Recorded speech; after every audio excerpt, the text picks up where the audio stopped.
Imagine you're a parent and you receive this letter from your daughter in college. It starts with, Dear Mom and Dad, before you read on, please sit down. Don't read any further unless you are sitting down, okay? the letter continues. My skull fracture and concussion are almost healed now. It happened when I jumped out of my dorm window because of a fire.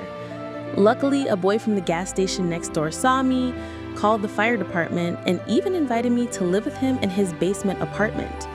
We've fallen deeply in love and are planning to get married before my pregnancy starts to show. Yes, Mom and Dad, I'm pregnant. The reason for the delay in our marriage is that he has a minor infection, and unfortunately, I was careless enough to catch it too. But then you read the final part of the letter.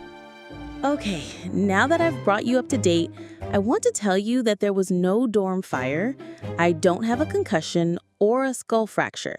I'm not pregnant, not engaged, not infected, and I don't even have a boyfriend. However, I am getting a D in American history and an F in chemistry, and I want you to see these grades in their proper perspective. This, my friends, is a masterclass in psychological manipulation. This student might be failing chemistry, but she gets an A+ in psychology. She used a powerful, invisible weapon of influence that salespeople, marketers, and negotiators use against us every single day. Today, we're going to uncover it, so you'll never fall for it again. This weapon is called the contrast principle.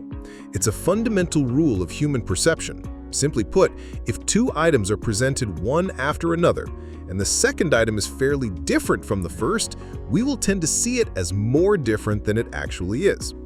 Let me show you a classic experiment you can even try at home. Imagine 3 buckets of water, one cold, one hot, and one at room temperature in the middle. You put one hand in the cold water and the other in the hot water. After a moment, you put both hands into the room temperature water at the same time, and something amazing happens. Even though both hands are in the same bucket, the hand that was in the cold water now feels like it's in hot water, while the hand that was in the hot water now feels like it's in cold water. The same water feels completely different simply because of what it was compared to. This principle doesn't just work for temperature, it works for everything, especially money. So how do clever salespeople use this against you? Let's say you walk into a men's clothing store. You tell the salesperson you want to buy a 3-piece suit and a sweater. If you were the salesperson, what would you show the customer first to make them spend the most money? Common sense might say, show the cheaper item first. If they spend a lot on a suit, they won't want to spend more on a sweater. But clothing retailers know better. They operate on the contrast principle. They will always show you the most expensive item first, the suit.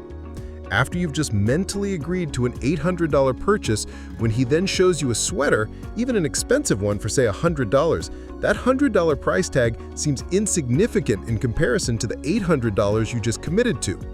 It's the same trick when they sell you accessories like shirts, shoes, or a belt. Each small price seems like nothing next to the big one, but at the end, you're left with a huge bill wondering how it all added up so quickly. The dealer just used sales jujitsu on you. This tactic gets even more sophisticated in other industries. Real estate agents have what they call setup properties. When they have a client who wants to see houses, they first take them to a couple of undesirable ones. These are rundown houses with inflated prices that they never intend to sell. Their only purpose is to be a point of comparison, so that when they finally show you the house they actually want to sell you, it looks like an absolute palace in contrast. The client's eyes light up, as one agent told the author. They feel like they found a fantastic deal. Car dealers do the exact same thing. They wait until you've agreed on the price of the car itself, a big number like $30,000. Then and only then do they start offering the add-ons. How about an upgraded sound system for just a few $100s? Window tinting, premium tires, special interior trim.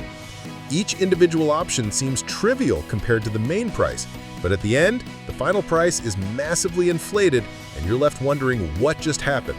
The dealer just used sales jujitsu on you. From a student's clever letter to billion-dollar industries, the contrast principle is everywhere. It's powerful because it's almost invisible. The person using it doesn't seem to be pushing you at all. They are simply arranging the environment, presenting information in a specific order, and letting your own brain do the heavy lifting. So how do you defend yourself? The defense is awareness.